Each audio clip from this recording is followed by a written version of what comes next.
성도님들, 우리의 모든 영적인 문제들의 근원이 뭔지 아십니까? 바로 죄입니다. 죄가 우리의 모든 영적인 이 질병의 근원을 만들죠. 죄가 가로막혀 있으면 하나님과 연결 통로에도 문제가 생깁니다. 그래서 죄의 문제가 해결되어야 하나님과 나 사이의 연결 통로가 만들어지고요.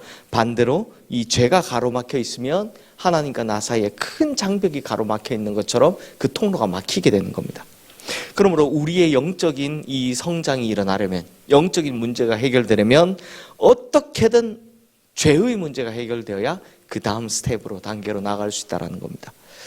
에스라 역시 이 죄의 문제에 직면해 있습니다. 에스라가요, 2차 포로 귀환 자들을 이끌고 이제 부푼 꿈을 안고 예루살렘으로 돌아왔습니다. 그런데 이제 진짜 에스라가 돌아온 게 여기가 시작이에요. 다 끝나갈 때 여기가 이제 에스라가 진짜 왔습니다. 근데 막상 돌아와 보니까 처음 보고를 받는 자리에서 깜짝 놀랄 소리를 듣게 되는 겁니다. 그게 뭐냐? 우리 1절, 2절 말씀 함께 읽어보겠습니다. 이 일 후에 방백들이 내게 나와 이르되 이스라엘 백성과 제사장들과 레위 사람들이 이 땅 백성들에게서 떠나지 아니하고 가나안 사람들과 헷 사람들과 브리스 사람들과 여부스 사람들과 암몬 사람들과 모압 사람들과 애굽 사람들과 아모리 사람들의 가증한 일을 행하여 그들의 딸을 맞이하여 아내와 며느리로 삼아 거룩한 자손이 그 지방 사람들과 서로 섞이게 하는데 방백들과 고관들이 이 죄에 더욱 으뜸이 되었다 하는지라. 자, 에스라가 처음 보고받는 자리에서 제일 먼저 들은 이야기가 뭐냐? 1차 포로 귀환 자들 있잖아요. 이 사람들. 그 중에서도 특별히 지도자급에 있는 사람들, 방백들, 고관들이 무슨 짓을 하고 다니냐? 이방 여인들과 결혼을 하고 그걸 아무 문제 없다는 듯이 버젓이 살고 있더라라는 겁니다. 성도님들, 이방 여인들과 결혼이 율법에 금해져 있죠. 하나님께서 금하신 일입니다. 그런데 더 문제는 사실 이 통혼이라고 하는데요. 이게 왜 문제가, 당시에 문제가 되냐면 북이스라엘을 멸망시켰던 아수르 제국이 북이스라엘 사람들의 민족성을 완전히, 나라와 민족을 북이스라엘뿐만 아니라 그 주변의 모든 나라와 민족을 완전히 깡그리 없애기 위해서 썼던 방법이 이 통혼이었습니다. 몇 대째 이렇게 통혼을 시켜놓으면 계속 혼혈이 태어나면 어떻게 됩니까? 자기 나라가 어디라고 생각합니까? 점점 아수르라고 생각하는 겁니다.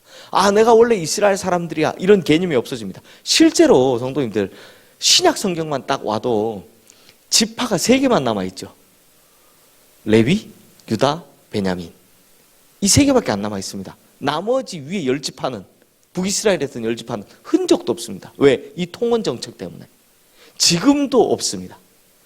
그래서 신약 성경에 오면 예수님 혹은 가룟 유다 이런 사람 다 유다 지파고, 원래 본명이 레위였던 마태가 레위 지파고, 사도 바울이 이제 원래 이름이 사울이었잖아요. 베냐민 지파고, 이 3지파밖에 안 남아 있습니다.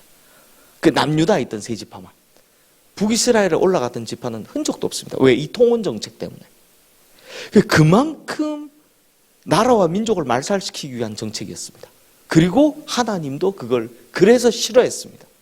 안 된다라고 이야기했습니다. 근데 지금 나라를 재건하겠다고 온 사람들이, 민족을 다시 일으키겠다고 온 사람들이, 그것도 고관과 방백들이 뭐하고 있더라? 이 통혼 정책을 따라 이방 여인을 아내로 며느리로 삼고 아무 문제 없이 버젓이 살고 있더라는 겁니다. 그러니 에스라가 이걸 보고 충격받을 만 하죠. 네, 충격받을 만 하죠. 그러니 이렇게 죄를 제거하지 않은 상태에서 아무리 말씀의 씨앗을 뿌려본들 그 말씀의 씨앗은 어떻게 되겠습니까? 공중의 새가 먹어버릴 거고 뿌리 내리지 못하게 될 거고, 그래서 금방 말라버리게 될 것이 뻔한 겁니다. 쓴 뿌리를 제거해서 그 마음의 밭을 갈아 옥토로 만들지 않으면 하나님의 말씀이 뿌리 내릴 수 없는 것이 당연하기 때문입니다. 자, 이걸 깨달은 에스라가 어떻게 하냐? 정말 어이가 없어서 앉아있다가 어떻게 하냐? 자기가 하나님 앞에 대표로 엎드려서 회개 기도를 하는 장면이 나옵니다. 그게 5절과 6절 말씀인데요. 우리 함께 읽어보겠습니다. 저녁 제사 드릴 때 내가 근심 중에 일어나서 속옷과 겉옷을 찢은 채 무릎을 꿇고 나의 하나님 여호와를 향하여 손을 들고 말하기를 나의 하나님이여 내가 부끄럽고 낯이 뜨거워서 감히 나의 하나님을 향하여 얼굴을 들지 못하오니 이는 우리 죄악이 많아 정수리에 넘치고 우리 허물이 커서 하늘에 미침이니이다.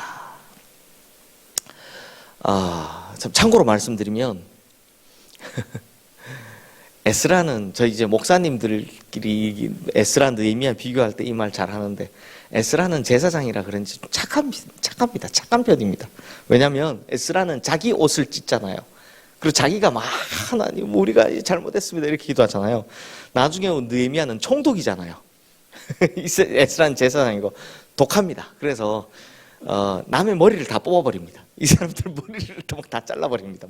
이렇게 장면이 나오는데 이방 여인들과 통혼하지 마라 라고 했더니 말 안 들으니까 방백들과 고관들 머리카락을 다 잘라버리는 그 장면이 나오는데요. 어쨌든 성도님들, 오늘 중요한 것은 죄가 우리의 앞을 가로막고 있는 한 절대 하나님과의 관계가 개선될 수 없고, 죄가 우리의 마음에 자리 잡고 있는 한 절대 옥토가 될 수 없기 때문에 하나님의 말씀이 열매를 맺을 수 없다는 겁니다. 이를 위해 우리가 해야 되는 게 뭐겠습니까? 오늘 에스라가 보여준 것 같은 회개 기도인 거죠. 그러니 우리가 은혜 받으려면 가장 먼저 해야 하는 것, 또 우리가 하나님께 응답 받으려면 가장 먼저 해야 되는 것, 그게 뭐냐? 바로 이 죄의 문제를 해결하는 것이다라는 겁니다. 이게 제일 첫 번째 과정이다 라는 겁니다. 그러면 반대로 우리의 죄의 문제가 해결되면 어떻게 되겠습니까? 하나님의 은혜의 통로, 이걸 막을 장벽이 없기 때문에, 또 하나님께로부터 오는 응답을 막을 장벽이 없기 때문에 그때부터 하나씩 이루어지게 되는 겁니다. 그제서야 하나님과의 관계도 회복되고요, 우리의 삶의 열매도 맺게 된다는 겁니다. 그러므로 우리 성도님들, 은혜와 응답을 위한 가장 첫 번째 단계 뭐라고요?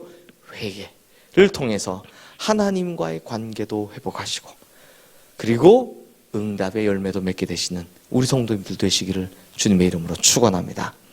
또한 지금 에스라는 자기 죄 때문에 기도하는 게 아니죠. 자기 나라와 민족의 죄를 위해서 기도하는데요, 오늘 이 시간에 우리나라를 위해서, 또 참 세계 정세가 복잡합니다. 우리나라 민족을 위해서, 특별히 위기 속에 있는 한국교회를 위해서 기도해 주셔서 이 죄의 장막이 걷어지고 또 하나님의 말씀에 열매가 맺혀지는 이 땅, 이 나라, 이 민족이 되어주기를, 그런 역사가 일어나기를 우리 성도님들 기도해 주시기를 부탁을 드립니다. 이 시간 오늘 주신 말씀 기억하며 우리 함께 기도하겠습니다.